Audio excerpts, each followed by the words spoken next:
शांति। सभी मिलकर कहेंगे ओम शांति, ओम शांति।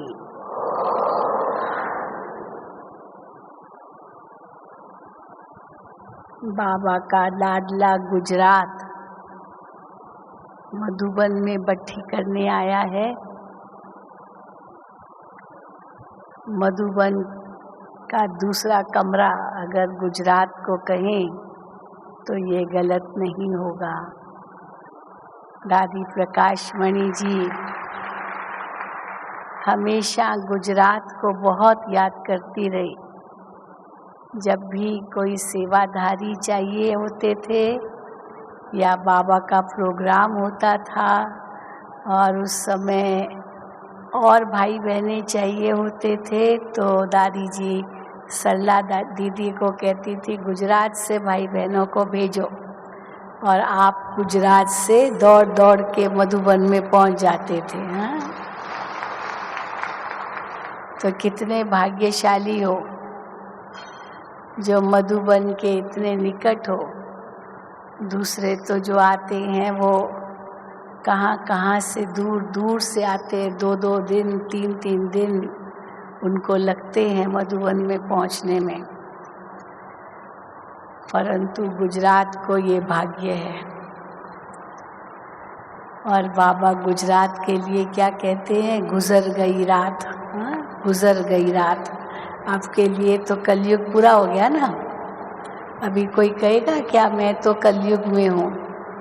वैसे तो ब्राह्मणों के लिए तो कलयुग तो कब का खत्म हो गया। हम पुरुषोत्तम संगम युग पर हैं। कोई हमसे पूछते हैं कि आप यहाँ क्या सिखाते हो, क्या आपका लक्ष्य है, इस विश्वविद्यालय का क्या लक्ष्य है, तो क्या जवाब देते हैं, यहाँ लक्ष्य है मनुष्य से देवता बनना। मनुष्य से देवता बनना। अब वो तो हम बाहर वालों को कहते हैं मनुष्य से देवता बनना, लेकिन हम अपने में देखें कि देवता बनने से भी पहले हमें क्या क्या बनना है। अभी आपको डॉक्टर सविता बहन ने क्लास कराया ना, अशरीरी अवस्था और फरिश्ता स्थिति। तो ये तो बहुत ऊंची स्थिति है ज़रूर, लेकिन और भी कई स्थितियां हैं। पहले तो हम शूद्र थे, न खुद को पहचानते थे, न परमात्मा को पहचानते थे, न अपने पाठ को ही जानते थे, न घर को जानते थे। बिल्कुल ही अज्ञान के वश थे। भले भक्ति कितनी की होगी आपने भी, लेकिन अभी हम क्या नशे से कहते हैं कि भक्ति का फल भगवान ने आकर के ज्ञान दिया है। जिस ज्ञान से हमारी सद्गति होती है, तो ज्ञान तो मिला, और जैसे हमें ये ज्ञान मिला तुम आत्मा हो, तो हमारा पुरुषार्थ शुरू हो गया। सबसे पहला कदम पुरुषार्थ का कौन सा है? देही अभिमानी बनना। और जैसे बताया आपको, शुरू से लेकर के बाबा हमेशा यही कहते रहे, बच्चे देही अभिमानी बनो, देही अभिमानी बनो। द्वापर युग से देह अभिमान में फंसते आए, और देह अभिमान में फंसते फंसते कहाँ पहुँच गए देखो, कलयुग के अंत में।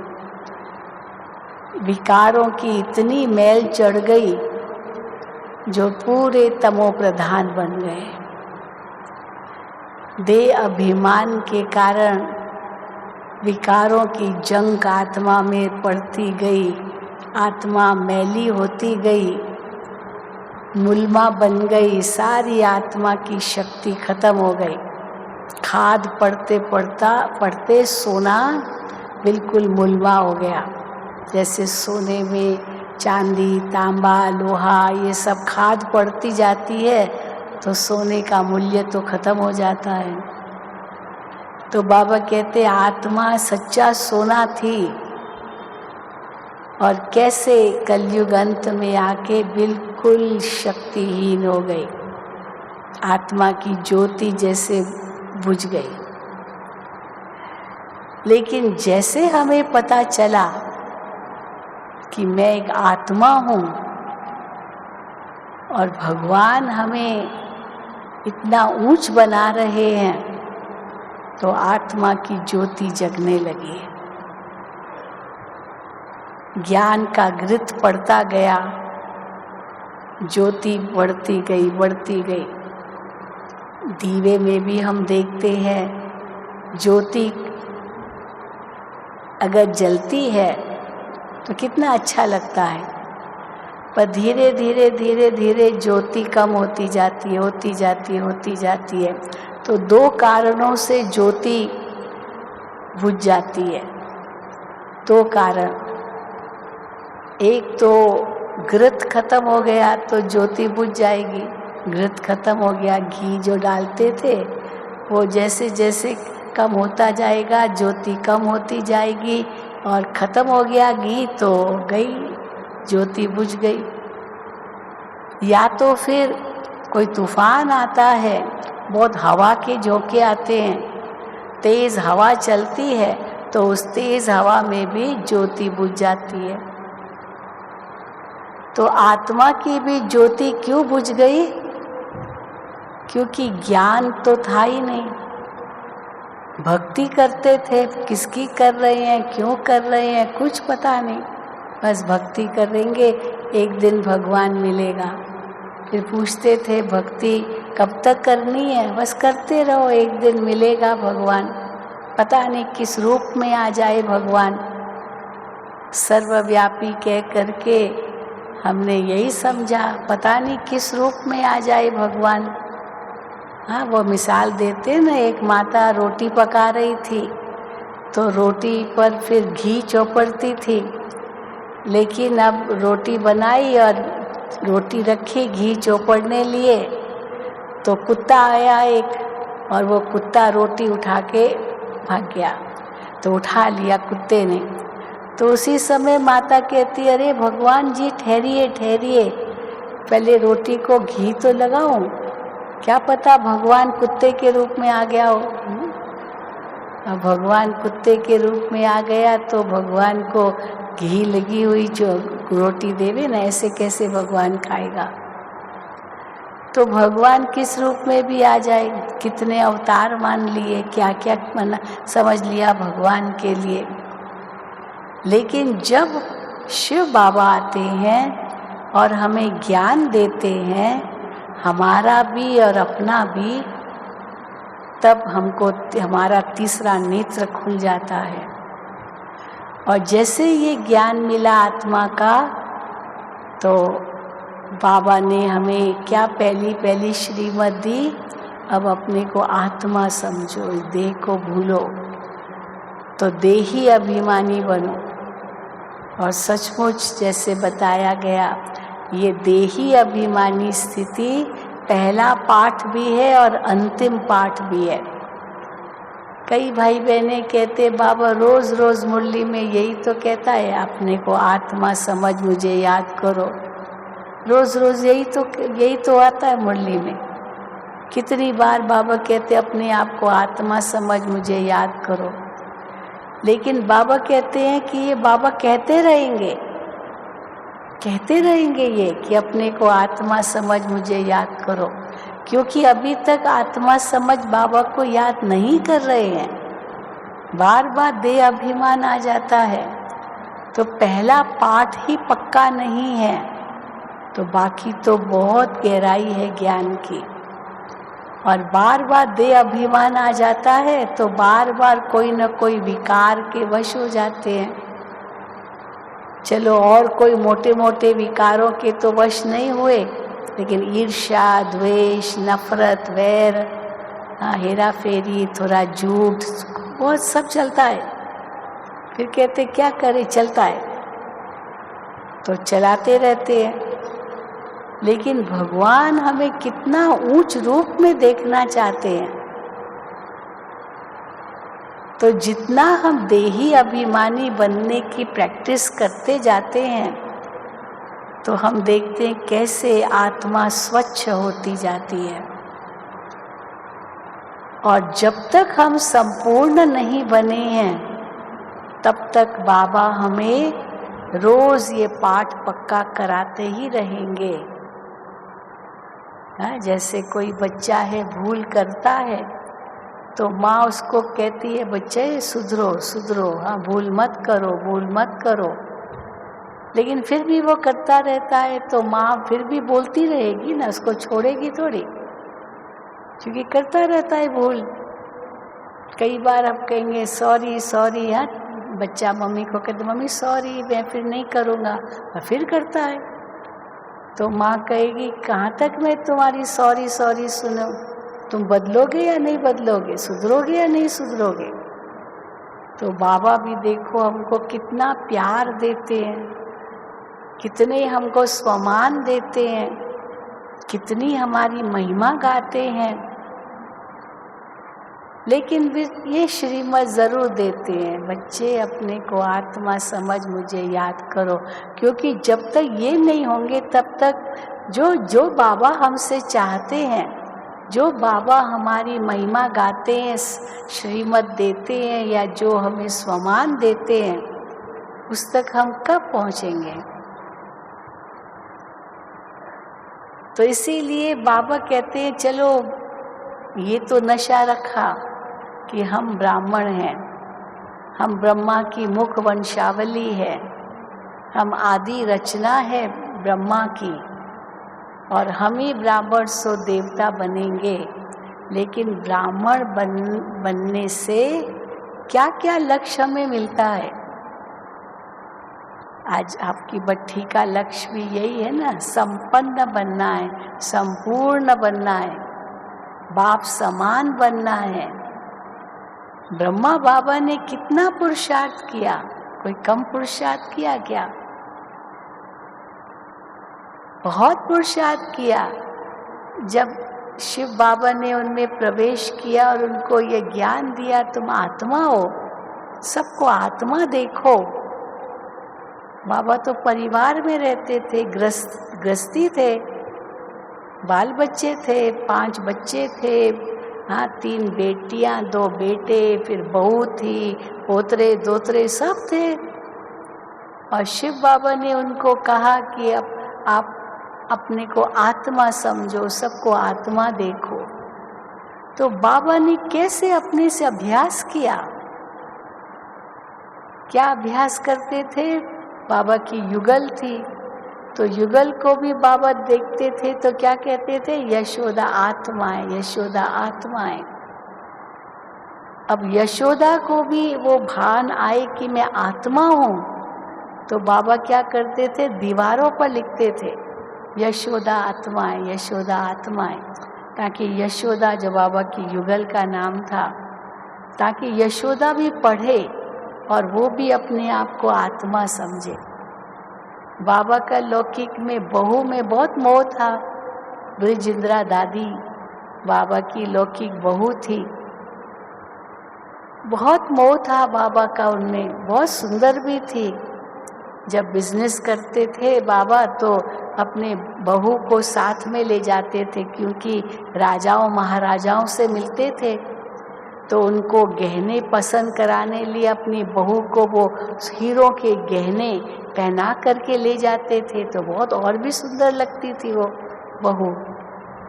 बुढ़ापे में भी इतनी सुंदर थी हमारी ब्रिजेंद्रा दादी, बाबा की लौकिक बहू। तो जब ले जाते थे तो वो रानी के पास भेजते थे बाबा अपने बहू को कि जाओ मिलो और ये गहने देखो, देखेंगे। तो बहुत पसंद करती थी और गहनों के लिए कहती थी ये हीरो का जो हार है ये बहुत अच्छा है, मुझे चाहिए। तो बाबा तो पहले से ही एक सेट तैयार करके ले भी जाते थे कि यही मांगेगी, क्योंकि सुंदर लगती थी वैसे भी वो। तो बाबा का बहुत मोह था उसमें, लेकिन जैसे शिव बाबा की प्रवेशता हुई उस मोह को बाबा ने कैसे खत्म किया। उनका नाम राधिका था, बहू का राधी। तो बाबा कहते थे राधी आत्माएं, राधे आत्माएं, राधिका आत्माएं। दीवारों पर लिखते थे ताकि राधिका भी पढ़े, यशोदा भी पढ़े, यशोदा आत्माएं, राधिका आत्माएं। इतना नशा चढ़ गया, आत्मा आत्मा आत्मा। तो बाबा कहते ये पुरुषार्थ का तरीका है, नहीं तो ये देह अभिमान जाता कहाँ है। युगल को देखा, पत्नी ने पति को देखा, पति ने पत्नी को देखा, तुरंत देह अभिमान आ जाता है। और बाबा ने तो सब देह अभिमान हटा दिया। हाँ, वो बहू भी पर्दा करती थी, और युगल भी पर्दा करती थी। उस समय तो पर्दा करते थे ना, घूंघट निकालते थे। बाबा ने कहा सब हटाओ। नारी शक्ति, नारी जाति बहुत एकदम शोषित थी। कहीं भी बाहर नहीं जाना, कुछ नहीं करना, हाँ कहीं भी कोई सोशल सामाजिक एक्टिविटी कुछ नहीं थी। बस खाली 4 दीवारों में कैद। पढ़ाई वढ़ाई भी इतनी लड़कियां कहाँ करती थी। अभी भी देखो गांव-गांव में कहाँ इतना करती है, कोई है जो बहुत आगे बढ़ते हैं। तो उस समय तो पूरा ही जैसे पिछड़ा हुआ था। लेकिन जैसे शिव बाबा की प्रवेशता हुई, बहनों को कितना आगे किया बाबा ने। नारी शक्ति, नारी स्वर्ग का द्वार कहा। तो इसीलिए बाबा ने ये पहले आत्म अभिमानी स्थिति बनाई। नारी शक्ति है ये तो उनको कहा ही, लेकिन पहले आत्म स्थिति। तो दृष्टि बदल गई। और फिर धीरे धीरे बाबा ने कैसे इस ज्ञान का विस्तार किया है ना। तो देही अभिमानी अवस्था के बाद फिर दूसरा कदम बाबा ने सब बहनों से प्रतिज्ञा करवाई कि अभी अपने जीवन को पवित्र और योगी बनाना है। तो मुझे पवित्र और योगी बनना है। ये सब ने बहुत ऊंचा लक्ष्य रखा। पवित्रता की प्रतिज्ञा इतनी मजबूत की कि कोई उनको हिला नहीं सका। और योगी माना सब संबंध एक शिव बाबा से, बस सब संबंध एक से। ये है योगी की परख। तो सब संबंध एक शिव बाबा से जोड़ा और देह के जो भी रिश्ते थे वो सब बाबा ने खत्म किए। मम्मा जब आई अपनी माँ को लेकर के, और मम्मा बच्ची थी, उनकी माँ तो बड़ी थी, लेकिन मम्मा बन गई। तो उनकी माँ भी मम्मा को मम्मा कहती थी, बेटी को मम्मा कहती थी। बाबा की युगल थी, वो भी आत्मा। फिर बाबा उनको बच्ची कहते थे, सब बाबा की बच्चियां। तो युगल भी तो बच्ची हो गई, और युगल भी बाबा को बाबा कहती थी। वो पति पिता बन गया, पत्नी बेटी बन गई। मानो सब संबंध भी बदल गए, बिल्कुल बदल गए। दृष्टि बदल गई, सारी वृत्ति, दृष्टि, स्मृति सब बदल गए एक आत्मा की अनुभूति से। और धीरे धीरे पवित्र बनो, योगी बनो। इनसे आगे बढ़ते बढ़ते फिर बाबा ने हमें क्या कहा कि बच्चे अभी कर्मातीत बनना है, कर्मातीत बनना है। कर्मातीत बनकर संपूर्ण बनना है। बहुत बड़ा लक्ष्य बाबा ने दिया। तो किसको कहेंगे कर्मातीत बनना? कर्मातीत बनने का मतलब ये नहीं है कि सब समाप्त हो गया, संपूर्ण हो गए। नहीं, कर्मातीत पहले बनते हैं, फिर संपूर्ण जाकर बनते हैं। तो कर्मातीत स्थिति क्या होती है वो हमने दादियों में देखा। संपूर्ण बनने से पहले वो कर्मातीत स्थिति है। रविवार की बाबा की जो मुरली चली सारी कर्मातीत स्थिति पर ही थी। कर्मातीत स्थिति माना किसी भी कर्म के बंधन से परे। कर्म का बंधन और फिर कर्म के फल का बंधन, दोनों से परे। ये बहुत ऊंची स्थिति है। कर्म किया और न्यारे हो गए। गीता भी यही कहती है, गीता में आता है कर्मणे वाधिकारस्ते मां फलेषु कदाचनम। कर्म पर तुम्हारा पूर्ण अधिकार है, फल की चिंता मत करो, फल ईश्वर पर छोड़ दो। तो बाबा ने भी कहा कर कार दे दिल यार दे, हाथों से कर्म करो लेकिन बुद्धि शिव बाबा की तरफ हो। ये सच्चा कर्म योग है। कर्म योग संन्यास गीता में आता है। कर्म संन्यास से कर्म योग संन्यास श्रेष्ठ है। तो कर्म करो, परमात्मा को याद करो और विकारों का संन्यास करो, क्योंकि कर्म संन्यास तो होता ही नहीं है। कर्मों का संन्यास नहीं हो सकता। आत्मा जब शरीर में है तो कर्म तो होता ही है। देखना, बोलना, हंसना, बैठना, हाँ, खाना पीना, ये सब कर्म तो है ही है। तो उससे तो हम दूर नहीं जा सकते, शरीर में है।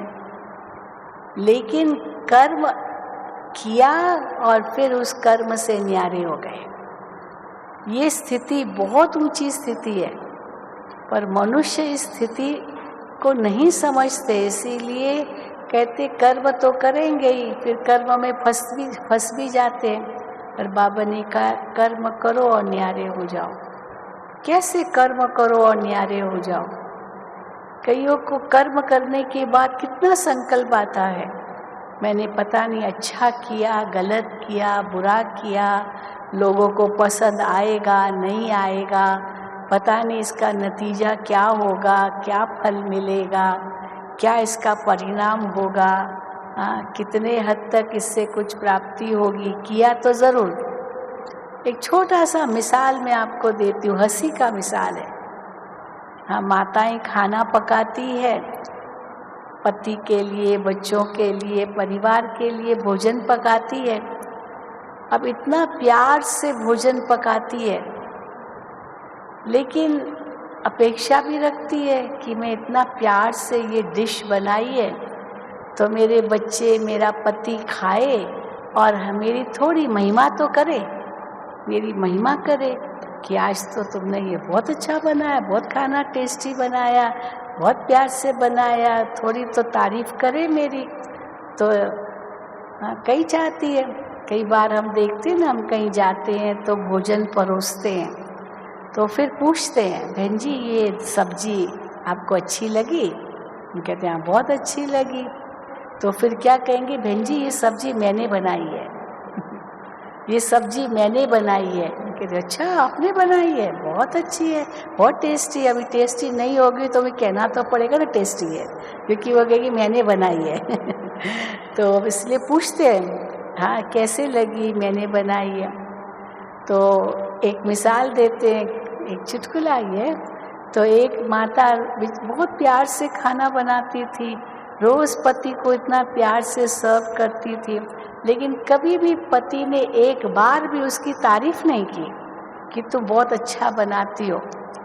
तो एक दिन वो बहुत नाराज़ हो गई पति से और कहने लगी मैं इतनी मेहनत करके तुम्हारे लिए कितना अच्छा खाना बनाती हूँ, रोज़ नया नया डिश आपको बना के खिलाती हूँ, लेकिन आपने एक दिन भी मेरी तारीफ नहीं की। तो पति ने सोचा भाई बात तो सही है, बेचारी मेहनत तो करती है, एक दिन भी मैंने तारीफ नहीं की है। तो अगले दिन इसने कहा कि आज जब मैं भोजन करूँगा ना तो मैं सबसे पहले खाने से पहले ही तारीफ करना शुरू कर दूँगा। अरे वाह ये तो बहुत अच्छा बनाया। तो अभी परोसा ही था कि तारीफ करनी शुरू कर दी। तो पत्नी जो थी वो तारीफ सुन करके और ही दुखी हो गई और ही नाराज़ हो गई। तो पति कहते क्यों दुखी हो गई, क्यों नाराज हो गई, मैंने तो महिमा की, तुमने बहुत अच्छा बनाया। तो उसने कहा मुझे पता है आपने क्यों तारीफ की, क्योंकि आज जो भोजन आया है ना वो पड़ोसी ने बनाया है, पड़ोसन ने बनाया है। तो पड़ोसन की तारीफ तो सुनना नहीं चाहेगी ना, अपनी तारीफ सुनना चाहेगी। तो देखो ऐसा होता है खेल। लेकिन हमने किया और उसका हमको कुछ तो मेरी महिमा हो। कई टीचर्स बहने भी ऐसे, वो भाषण करके आएगी, फिर पूछेगी दीदी मैंने अच्छा भाषण किया, मैंने ठीक भाषण किया। तो हम कहते थे हाँ बहुत अच्छा भाषण किया। दीदी कुछ करेक्शन हो तो बताओ। नहीं नहीं नहीं, बहुत अच्छा भाषण किया, वेरी गुड, मुबारक हो। तो खुश होती थी, पर पूछती ज़रूर थी मैंने अच्छा किया भाषण। परंतु पूछना माना महिमा चाहना। और अगर समझो महिमा नहीं की और हमने कह दिया नहीं नहीं आज तो तुमने ठीक नहीं किया भाषण, एकदम नाराज छुई मुई हो जाती थी। हाँ, जैसे छुई मुई को हाथ लगाओ और वो पत्ता जो है वो नीचे हो जाए। इसीलिए महिमा तो करनी पड़ती है, भले न भी अच्छा किया हो। तो इसीलिए हम कहते हैं कि ये भी इच्छा रखना, ये हम कर्मातीत अवस्था से कितना दूर है। चलो कर्म किया, भले हमने महिमा की इच्छा न भी रखी, लेकिन फल की चिंता करते, पता नहीं सफलता मिलेगी नहीं मिलेगी, पता नहीं अच्छा उसकी रिजल्ट आएगी नहीं आएगी, पता नहीं पता नहीं पता नहीं, इतना अंदर में असमंजस में आते हैं जो बात मत पूछो। और फिर सबको वर्णन भी करते हम इतना अच्छा किया, पता नहीं इसकी रिजल्ट क्या निकलेगी। तो उससे भी न्यारा बनना, कर्मातीत बनना। अगर ये इन सब में हम फंसे हुए हैं, कर्म और उसके फल में फंसे हुए हैं, तो हम कर्मातीत से बहुत दूर हैं। परंतु हमने दादियों को देखा कैसे कर्मातीत अवस्था के नजदीक गई, कैसे गई। मैं बहुत बड़ा मिसाल देती हूँ दादी जानकी जी का। दादी जानकी जी को यूनाइटेड नेशंस में, संयुक्त राष्ट्र संघ में ब्रह्मा कुमारियों को भाषण करने का मौका मिला। तो दादी जानकी को निमंत्रण मिला कि आप संयुक्त राष्ट्र संघ में थोड़ा 3 मिनट का ही सही भाषण करो। अब दादी जानकी को का इंग्लिश में करना है। अब जब दादी जानकी पहली बार लंदन जा रही थी तो बाबा ने उनको कहा तुमको लंदन में जाके सेवा करनी है। 1974 में अव्यक्त बाबा ने उनको कहा। तो उस समय दादी ने कहा बाबा मैं लंदन जाऊंगी, मुझे इंग्लिश तो आती नहीं है, इंग्लिश तो आती नहीं है बाबा, मैं क्या सेवा करूंगी। बाबा ने कहा जरूरत नहीं है तुमको इंग्लिश आने की, तुम्हारे आगे बहुत होंगे जो ट्रांसलेट करेंगे, आप जो बोलेंगे हिंदी में बहुत होंगे, इसलिए ज़रूरत नहीं है कि इंग्लिश जानो तभी आप वहाँ सेवा कर सकोगे। चलो गई, पर उसके बाद कैसे सबके संग में आकर के, भाई बहनों के संग में इतनी अच्छी इंग्लिश सीख गई। तो यूनाइटेड नेशंस में उसको 3 मिनट का भाषण करना था, तो दादी को इंग्लिश में लिख करके दिया और दादी ने कई बार रिवाइज किया होगा, इंग्लिश में बोला। और वहाँ जाकर के इतना दृढ़ता से दादी ने इंग्लिश में भाषण किया जो बात मत पूछो, लोग खड़े हो गए, तालियां बजाई वहाँ यूएन में, इतना था उस समय। अच्छा फिर क्या हुआ, वो तो पूरा हो गया। और जब दादी वापस आई, दादी उसके बाद मधुबन में आई, तो मैंने अनायास ही दादी से कहा दादी आपने यूएन, यूनाइटेड नेशंस, यूएन में इंग्लिश में भाषण किया दादी, ये तो आपने तो बहुत अच्छा किया, हमने भी देखा। तो दादी मेरा मुंह देखती रही। मैंने कहा पता नहीं मैंने गलत तो नहीं कहा, मैं तो अच्छा ही कहा। तो दादी ने कहा अरे वो तो मैं भूल भी गई, मैं तो भूल भी गई। अब बताओ यूएन में भाषण करके आई और भूल भी गई, नहीं तो कितनी लोग इतनी महिमा करेंगे। मैं यूएन में गई थी, मुझे निमंत्रण मिला था, मैंने ये किया, मैंने वो किया, बिल्कुल भूल गई। फिर दादी यहाँ तक कहती मुझे ना समाचार सुनाना आता नहीं है, बस बाबा का ज्ञान जो हमें बाबा देते हैं बस वही मैं सुनाती हूँ। वो समाचार सुनाना हो ना तो जयंती को बोलो, क्योंकि जयंती बहन भी साथ में होती थी।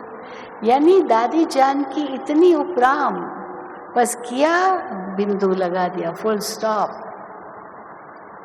फुल स्टॉप मानो फुल स्टॉप क्या होता है, बिंदु क्या होता है, वो हमने दादियों से सीखा। दादी प्रकाशमणि इतनी सेवा करती थी, क्या नहीं, ये सब दादी प्रकाशमणि के सानिध्य में बना। ज्ञान सरोवर, शांति वन, मनमोहिनी वन, ये सब नदी किनारे या जो भी है, ये सब दादी प्रकाशमणि जी ने जो 38 साल इतनी सेवा की और इतना ये दिन दुगनी रात चौगनी गति से इस ईश्वरीय विश्वविद्यालय को आगे बढ़ाया। लेकिन जब दादी जी को देखते थे, इतनी सरल स्वभाव, इतनी सरल स्वभाव, अपनी महिमा क्या करनी होती है ये तो दादी के मुख से कब सुना ही नहीं। उसका एक छोटा सा उदाहरण देती हूँ। प्रेस कॉन्फ्रेंस थी, हम दादी के पास ही बैठे थे। प्रेस कॉन्फ्रेंस में वो क्या प्रश्न पूछेंगे, फिर दादी को थोड़ा बताते थे। तो किसी पत्रकार ने दादी से पूछा, दादी आप ये इतना बड़ा विश्वविद्यालय, इतने हजारों आपके सेवा केंद्र, इतनी हजारों बहनें, आप सब ये कैसे करते हैं, कैसे करते हैं? तो दादी जी पहले तो मुस्कुराई, कुछ जवाब नहीं दिया। तो दादी जी ने बताया, मैं तो कुछ भी नहीं करती हूँ। आप सोचो क्या कहा जवाब, मैं तो कुछ भी नहीं करती हूँ, ये जो सारे बैठे ना ये लोग ये करते हैं, मैं तो कुछ भी नहीं करती हूँ। अब मैं तो कुछ भी नहीं करती हूँ, इतने सरल रूप से दादी ने कह दिया, क्योंकि न्यारी प्यारी, इतनी हल्की दादी, जैसे कि कुछ है ही नहीं। नहीं तो कोई होते ना, इतना बिजी हूँ, ये काम वो काम वो काम ये काम, सारा दिन बुद्धि में काम ही काम रहता है। और दादी इतनी हल्की, मैं तो कुछ भी नहीं करती हूँ।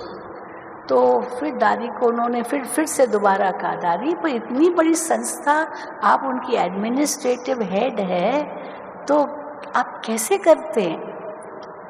फिर दादी का शुरू हुआ, देखो यहाँ पर भी एक रूहानी गवर्नमेंट है, जैसे वहाँ स्टेट्स होती है, वहाँ पर डिस्ट्रिक्ट्स होती है, ये सब होता है ना देश के अंदर।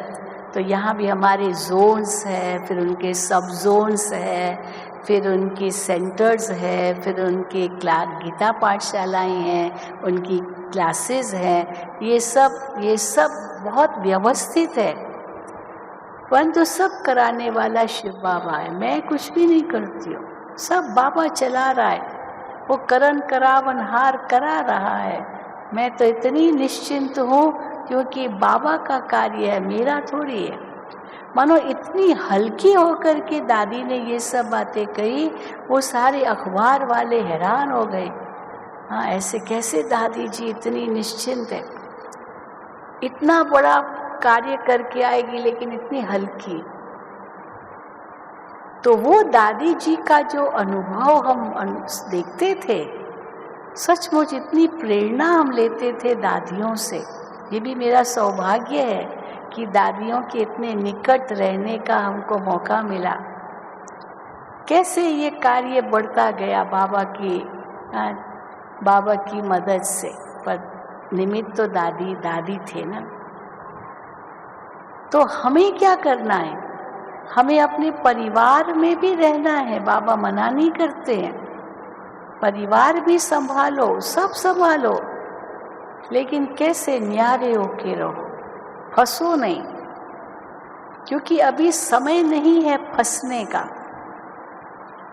बाबा हमें ताकीद करते रहते हैं, बच्चे अब घर जाना है, अब घर जाना है, अब घर जाना है। तो घर जाना है तो हमको अशरीरी होके जाना है, वो तो पता है। ये सब कुछ साथ नहीं चलेगा, ये भी पता है, लेकिन हम उसके लिए क्या पुरुषार्थ कर रहे हैं? क्योंकि अगर न्यारा नहीं बनेंगे तो अंत में धोखा खाएंगे, अंत में धोखा खाएंगे। जैसे हम दुनिया में भी देखते हैं ना, कोई व्यक्ति अपना लगा हुआ है अपने धंधे, नौकरी, बिजनेस, बाल बच्चे, ये वो पता नहीं लफड़े इतने, उसके बाद मत पूछो। और अचानक उसकी जैसे मरने की घड़ी आती है और उसको कहा जाता है भगवान को याद करो, भगवान को याद करो। अब सारी उम्र तो की नहीं, लास्ट में कहाँ भगवान याद आता है? नहीं आता है, क्योंकि किसकी घड़ी अंतिम घड़ी होगी कौन जाने। एक मिसाल बताते हैं ना, एक कोई व्यक्ति एक गुरु के पास गया और गुरु उससे कहा कि गुरुजी मैं बहुत बिजी रहता हूँ, मैं ये पूजा पाठ प्रार्थना ये सब मैं नहीं कर पाता हूँ, मेरे पास टाइम नहीं है, लेकिन अंदर में डर भी लगता है कि मैं अचानक मर जाऊं तो मैं क्या करूं, कब मैं भगवान की भक्ति करना शुरू करूं। तो गुरु ने कहा मरने से एक दिन पहले शुरू करना। उसने कहा मरने से एक दिन पहले, पर कब मरूंगा ये तो पता ही नहीं तो कैसे मरने से एक दिन पहले मालूम तो ना कब मरूंगा जो एक दिन पहले मैं करूं। तो फिर गुरु ने सोचा और वो एकदम अंतर ध्यान हो गया और कहा कि बस 3 दिन के बाद आपकी मौत है, 3 दिन के बाद। अब उसको तो चिंता लग गई और धीरे धीरे सब कुछ भूलता गया, बस एक भजन कीर्तन में लगा रहा। अब 3 दिन के बाद तो मरा ही नहीं वो। तो गुरु के पास गया, गुरु जी आपने कहा 3 दिन के बाद मर जाएंगे। तो गुरु ने उनको कहा कि हर वक्त समझो कि कभी भी मौत आएगी, ये नहीं कि 3 दिन के बाद मरेंगे तो अभी करना है, कभी भी। और बाबा क्या कहते, यही तो कहते हैं बच्चे अचानक होगा, अचानक सब कुछ अचानक होगा। तो अचानक अगर होगा तो हमको हर वक्त तैयार रहना है, हर वक्त। और हर वक्त तैयार रहना है तो उसके लिए बहुत काल का अभ्यास चाहिए। एक विद्यार्थी को पता है कि मेरी परीक्षा होगी, लेकिन उसको पता नहीं है कब होगी। सरप्राइज टेस्ट भी होती है, अचानक स्कूल जाएगा और उसको बताया जाएगा आज आपकी परीक्षा है, और वो कहते मैं तो पढ़ाई की नहीं, लेकिन परीक्षा तो कभी भी आ सकती है, पढ़ाई नहीं की तो फेल हो जाएगा ना। इसीलिए हर वक्त उसको तैयार रहना है। कभी भी सरप्राइज टेस्ट होती है स्कूलों में, कभी भी ली जा सकती है। तो हर वक्त बच्चे को तैयार रहना है। तो बाबा भी हमें क्या कहते हैं, बच्चे अचानक होगा, तो इसीलिए उस अचानक का सामना करने के लिए ये कर्मातीत अवस्था बहुत ज़रूरी है। तो कर्मातीत का मतलब ये नहीं है छोड़ छाड़ करके सन्यासी बन जाना, नहीं नहीं नहीं। बाबा तो कभी नहीं कहते सब छोड़ो, कुछ भी छोड़ो नहीं। सन्यासी तो छोड़ के चले जाते हैं, क्योंकि समझते ये सब माया है, माया है, माया।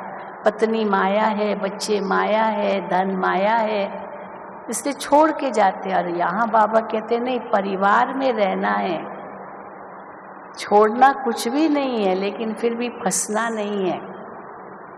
क्यों नहीं छोड़ना है? क्योंकि ये माया नहीं है, वो माया कह करके छोड़ देते हैं। पत्नी माया है, बाबा कहते नहीं, पत्नी तो शिव शक्ति है, उसको शक्ति रूप में देखो। जिस शक्ति की आप पूजा करते हो, आपके घर में शक्ति बैठी है, उसका तिरस्कार करेंगे और शक्ति की जाके पूजा करेंगे। एक रियल मिसाल मैं आपको देती हूँ। एक व्यक्ति था, वो उसकी पत्नी ज्ञान में थी और बहुत स्ट्रांग थी, बहुत स्ट्रांग थी। अब विकार के लिए लड़ता रहता था, उनसे झगड़ा करता रहता था, लेकिन ये बहुत स्ट्रांग थी। तो नवरात्रि आई तो वो देवी का भक्त था, तो खूब देवी की पूजा की, और उसने देवी की पूजा की, ये सब व्रत सब रखा, और यहाँ उसकी पत्नी इतना बाबा को तपस्या याद करती थी, इतनी तपस्वी बन गई, क्योंकि वो तो पवित्र ही रहते हैं। फिर तो इतनी 9 दिन इतनी इसने तपस्या की, जो बात मत पूछो। अब जब नवरात्रि पूरी हुई तो उसका फिर वही नॉर्मल रूप हो गया। फिर उसको जैसे ही परेशान करना शुरू किया, उसी वक्त अपनी पत्नी से देवी का साक्षात्कार हो गया उसको, देवी का साक्षात्कार। अब सोचो, जिस देवी की वो पूजा कर रहा था, वो अपनी पत्नी से वो साक्षात्कार हो गया, क्योंकि इसने भी बहुत तपस्या की। वो अपनी भक्ति कर रहा था, ये तपस्या कर रही थी, और देवी का साक्षात्कार पत्नी से किया। उसके बाद तो उसके पांव पड़ने लगा, चरण छुए और कहा, अभी मुझे मालूम पड़ा आप ही देवी हो। और तो देखो, उसका घर ही बदल गया, परिवर्तन उसके जीवन में आ गया। लेकिन ये नारी शक्ति है। तो नारी नरक का द्वार ये तो है ही नहीं, पर नारी स्वर्ग का द्वार है, बाबा यही कहते हैं। हाँ, इसीलिए बहनों माताओं की देखो, बाबा के पास भी बहनें माताएं ज़्यादा आती है, भाई भी आते हैं, क्योंकि सबके लिए है। परंतु बाबा ने बहनों को आगे किया है। तो स्त्री स्वर्ग का द्वार है, ये अगर समझो तो हर स्त्री के प्रति इतनी श्रेष्ठ भावना रहे। इसलिए माया माया नहीं कहेंगे। फिर कोई कहे बच्चे माया है, बाबा कहते बच्चे भी माया कहाँ है, वो तो बेचारे इतने पवित्र पौधे हैं। बच्चे कितने प्यारे होते हैं, कितने इनोसेंट होते हैं, उनको क्यों माया कहें? वो माया नहीं है, वो तो पवित्र फूल है। फिर कोई कहे धन माया है, तो बाबा कहते धन भी माया नहीं है, लक्ष्मी तो धन की देवी है, उसको माया थोड़ी कहेंगे। लेकिन माया क्या है? बाबा माया का भी सही अर्थ बताते हैं। स्त्री के प्रति जो काम वासना है वो माया है। इसीलिए बाबा कहते साथ में रहो, ज्ञान की तलवार बीच में रखो, आत्मा आत्मा भाई भाई देखो। ये कितनी ऊंची स्थिति है। और जिन परिवारों में हम ये देखते हैं, उनका घर बिल्कुल स्वर्ग की तरह है। बाबा तो घर घर को स्वर्ग बनाने आए हैं। हाँ, यहाँ जो युगल बैठे हैं वो हाथ उठाओ। युगल जो बैठे हैं, देखो कितने युगल हैं। हाँ, घर घर स्वर्ग बनाया है ना। हाँ, बनाया है ना, घर घर स्वर्ग, बिल्कुल बिल्कुल। फिर कोई के बच्चे माया है, तो बाबा कहते हैं बच्चे तो प्यारे हैं, पर हाँ, बच्चों में अगर मोह है तो जरूर वो माया है। और हमने देखा बच्चों से भी ज्यादा जो पोतरे दोतरे हैं ना, उनमें ज्यादा मोह हो जाता है। हाँ, माताओं का होता है कि नहीं, माताएं कि नहीं होता है? जो कहते नहीं नहीं नहीं नहीं है मोह, हाथ उठाओ। देखो थोड़ी थोड़ी हाथ उठा रही है क्योंकि वो पोतरे जो दोतरे जो मिले ना, वो तो ब्याज के रूप में है ना, वो ब्याज का रूप है। संबंध बहुत है गहरा, लेकिन वो ब्याज है। जैसे आप बैंक में अकाउंट खोलते हो, तो अकाउंट में मान लो आपने 1 लाख रुपया डाला, अकाउंट खोला, फिर आप हर 6-6 महीने में ब्याज मिलता है। तो हर 6 महीने के बाद देखेंगे ब्याज कितना मिला, ब्याज कितना मिला। तो जो अमाउंट पहला डाला उस पर ध्यान नहीं जाएगा, पर ब्याज पर ज़्यादा ध्यान जाता है। उसको इसलिए इंग्लिश में इसको इंटरेस्ट कहते हैं इंटरेस्ट, माना उसमें ज़्यादा इंटरेस्ट है। तो बच्चों से भी ज़्यादा पोतरे दोतरों में मोह चला जाता है। लेकिन बच्चे पोतरे दोतरे प्यारे हैं, ठीक है, लेकिन मोह तो विकार है ना। तो इसीलिए बाबा कहते हैं मोह ना हो, बाकी प्यार से संभालो। पोतरे दोतरों को मना थोड़ी है, उनको भी बाबा का इतना ऊंचा ज्ञान दो, वो भी तो बाबा के बच्चे हैं ना। फिर बाबा कहेंगे धन भी माया नहीं है, धन को तो सफल करो, ये सफल करो। तन को भी कष्ट नहीं दो, सफल करो। मन को भी सफल करो, सफल करके सफलता को पाओ। माया माया कह के छोड़ना भी नहीं है, सफल करो। क्योंकि जितना सफल करेंगे उतनी आपकी ये वर्तमान जीवन भी सफल और भविष्य तो जन्म जन्मांतर सफल। तो इसीलिए धन से सेवा करो, ट्रस्टी होके रहो। बाबा ने उस दिन कहा पहले मुझे ट्रस्टी बनाओ, मुझे ट्रस्टी बनाओ, माना ये सब बाबा का है। फिर बाबा कहेंगे अच्छा रखो अपने पास, बाबा को तो चाहिए नहीं, बाबा को शरीर ही नहीं है, परम धाम में कहाँ कुछ ले जाएंगे। सब बच्चे आपके लिए है, आपके लिए, आपको ही संभालना है, आपको ही उसमें रहना है। इसीलिए बाबा का है ये समझ के फिर बाबा आपको देता है। बच्चे आप ट्रस्टी होके रहो, बाबा का समझ करके यूज करो, तब सफल होगा। तब हम सचमुच कर्मातीत अवस्था के नजदीक पहुंचेंगे, क्योंकि मेरा मेरा से मुक्त हो गए। तो कर्मातीत माना न कर्म का बंधन न फल का बंधन, दोनों के बंधन से परे। अगर सफलता मिली बाबा ने कराया, मैंने क्या किया। अगर नहीं मिली सफलता कोई बात नहीं, बाबा मुझसे कुछ और कुछ कराएगा। क्योंकि अगर सफलता मिली और उस समय ये सोचा ये मैंने किया और उसकी फिर प्रशंसा हुई, तो प्रशंसा स्वीकार कर ली, और कल गलत हो गया कुछ, वो भी तो मैंने किया, और फिर निंदा हुई, तो प्रशंसा को अगर स्वीकार किया तो निंदा को भी स्वीकार करो। लेकिन निंदा को स्वीकार करने लिए तैयार नहीं है। प्रशंसा के लिए तो पूछेंगे हाँ कैसे किया कैसे किया, प्रशंसा चाहिए। लेकिन न प्रशंसा की आश रखो और न निंदा को स्वीकार करो, क्योंकि मैं तो निमित्त था, बस बाबा ने कराया। अगर प्रशंसा मिले तो भी स्वीकार मत करो, बाबा ने किया, मैंने क्या किया। हाँ, कई बहुत आते, बहुत कहते बहन जी आपने बहुत अच्छा क्लास करा, बहुत अच्छा किया, बहुत अच्छा किया। तो कहते बाबा ने कराया। कभी नहीं स्वीकार करो। अगर एक बार भी स्वीकार किया ना, थोड़ा सा अभिमान उसका आया तो ग्लानि निंदा भी स्वीकार करनी पड़ेगी। नहीं तो निंदा ग्लानि भी स्वीकार करने की जरूरत ही नहीं है। अगर प्रशंसा भी स्वीकार नहीं की, जो बाबा को कराना था कराया, और सचमुच भूल भी गए। कई कहते बहन जी 10 साल पहले आपने मुझे ये वरदान दिया था, वो बहुत बहुत मदद किया दीदी, आपने जो कहा वही काम आया। आप कहते हमको तो कुछ याद भी नहीं है क्या याद होगा, इतने सारे भाई बहनें मिलते हैं, कहाँ याद है। इसको कहते हैं नेकी कर दरिया में डाल।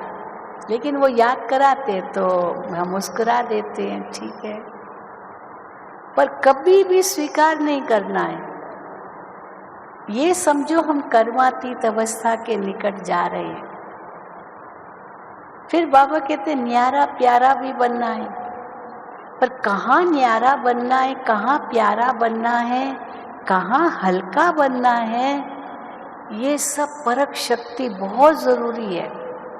पर हम कई बार क्या करते हैं, जहाँ न्यारा बनना है वो बहुत प्यारे बन जाते हैं, सोचते कुछ इनसे मिलेगा तो प्यारे बन जाते हैं, और जब कुछ नहीं मिलेगा तो न्यारे बन जाते हैं।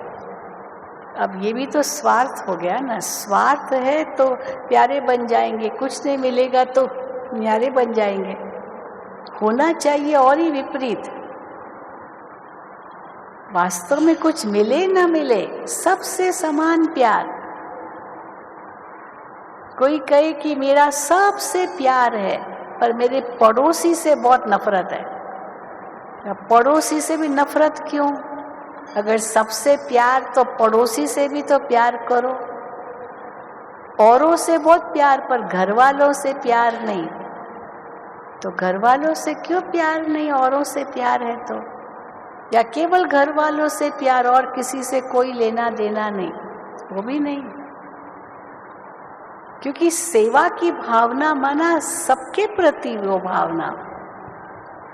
ये तेरे मेरे के हद से बाबा हमको निकाल रहे हैं। देवता किसको कहेंगे? असुर, मनुष्य और देवता तीनों में क्या अंतर है तो तीनों ही मनुष्य का रूप। लेकिन असुर की वृत्ति क्या होगी? मेरा तो मेरा, तेरा भी मेरा, तेरा भी मेरा है, मेरा सो मेरा, हाँ तेरा भी मेरा, या तेरा सो मेरा, मेरे हाथ मत लगाओ, ये मेरा है, हाथ क्यों लगाया? ये तेरा भी मैं मेरा कर दूंगा, यही सोचते हैं। ये कलयुगी दुनिया, ये आसुरी वृत्ति है। और मनुष्य क्या कहेगा? मेरा सो मेरा, तेरा सो तेरा। ठीक है, दो भाइयों का वो बंटवारा हो गया, बीच में दीवार बना दी, तुम्हारा हिस्सा ये मेरा हिस्सा, तो मेरे हिस्से में मत आना, मैं तेरे हिस्से में नहीं आऊंगा, मुझे तुम्हारा नहीं चाहिए तो मेरा नहीं मांगना। ये तो साधारण मनुष्य की स्थिति है। पर देवता क्या कहेंगे? हाँ, देवता कहेंगे मेरा सो तेरा, तेरा सो मेरा। पहले जमाने में ऐसे ही तो होता था। कोई घरों को ताला नहीं लगता था। क्यों नहीं लगता था? क्योंकि कोई चोरी नहीं करता था। दूसरे के घर पर भी अगर कुछ भी चाहिए मांगते थे और सहज मिल जाता था। जरूरत ही नहीं थी तेरा मेरा करने की। सब एक परिवार अनुभव करते थे। सतयुग में ऐसा ही होगा ना, एक विश्व परिवार होगा, तो सतयुग भी तो एक विश्व परिवार की तरह ही होगा ना। यहाँ भी देखो, हम मधुबन में रहते हैं, कितने डिपार्टमेंट्स हैं, तो जितने भी डिपार्टमेंट्स हैं सब बाबा के सेवा में है ना। अब मुझे कहीं कुछ चाहिए तो ये थोड़ी वो कहेंगे इतना पैसा दो, कोई यहाँ बिजनेस थोड़ी चलती है। सब बाबा देता है, बाबा से ही हम लेते हैं।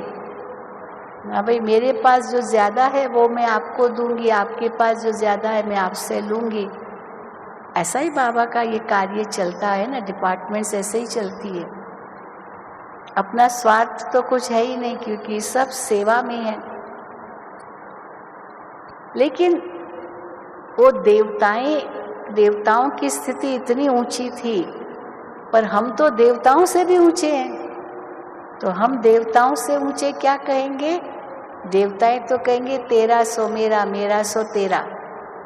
पर हम क्या कहेंगे? न कुछ मेरा न कुछ तेरा, ये सब किसका? हाँ, तो आपका भी जो परिवार है उसमें भी यही सोचो, ये बाबा का है, बाबा का है। तो कोई गलत कार्य नहीं करेंगे अपने तन मन धन से। ये है वास्तव में कर्मातीत बनने की निशानियां। और इतने ही न्यारे, इतने ही प्यारे, सबके प्यारे। पर कैसे बनेंगे प्यारे? जब सबके गुणों को देखेंगे। बस, सब में कोई न कोई गुण है, कोई न कोई विशेषता है। अवगुणों पर तो नजर जानी नहीं चाहिए। और जब केवल गुणों पर नजर जाएगी तब सर्वगुण संपन्न बनेंगे, है ना। सर्वगुण संपन्न बनना है तो सर्वगुण संपन्न बनने के लिए क्या युक्ति है? सबका गुण देखो, सबका गुण लो। गुण चोर भले बनो, मना नहीं है। सर्वगुण संपन्न और 16 कला संपूर्ण। कई पूछते हैं संपन्न और संपूर्ण में क्या अंतर है? तो संपन्न माना भरपूरता।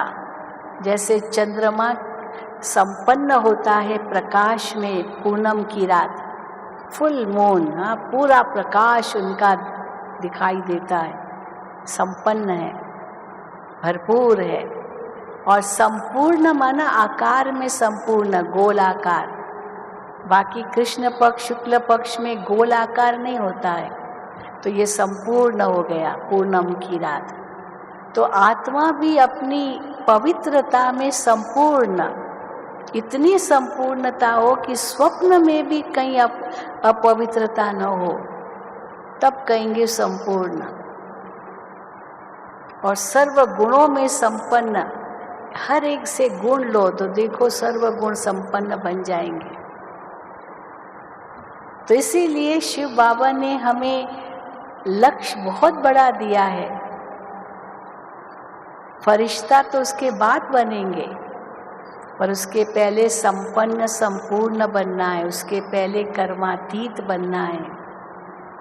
तो अभी समय अनुसार अब वो आ गया है समय, जो हम न्यारे प्यारे बनते जाएं, अपने जीवन में इतना सुंदर बैलेंस रखें, कोई और पाप कर्म न करें। जो पिछला खाता है उसको अभी चुकतू करना है, नया खाता अभी नहीं कोई बनाना है। और जो है वो कर्म भोग से, चलो कोई व्याधि आई, रोग आया, खुशी खुशी चुकतू करो, बाबा की याद से ख़त्म करो, और आगे कोई हिसाब किताब न बने, किसी को दुख नहीं देना है। मन वचन कर्म से कुछ भी हो जाए, त्याग तपस्या सेवा की इतनी लगन हो सबके अंदर, तो देखो सहज कर्मातीत अवस्था हमारी हो सकेगी और संपन्न संपूर्ण बन के आत्मा वापस अपने घर जाएगी बाबा के साथ। यही है ना हम सबका लक्ष्य, यही सबका लक्ष्य है ना कि नहीं? हाँ, जो समझते यही लक्ष्य है हाथ उठाओ। हाँ, बस यही लक्ष्य है, बस यही पुरुषार्थ है। कई कहते हैं बहन जी क्या पुरुषार्थ करे, क्या पुरुषार्थ करे? अरे क्या पुरुषार्थ करे पूछने का होता है क्या? बस करो, check and change, check and change. हाँ, चेक तो करते को, पर चेंज भी साथ में हो। तो यही पुरुषार्थ है जो बाबा हमसे हर बार मुरली में कहते हैं। बस उसको अपने जीवन में धारण करते जाओ और संपन्न संपूर्णता के निकट पहुँचो। अच्छा, ओम शांति, ओम शांति, ओम शांति। Thank you. चल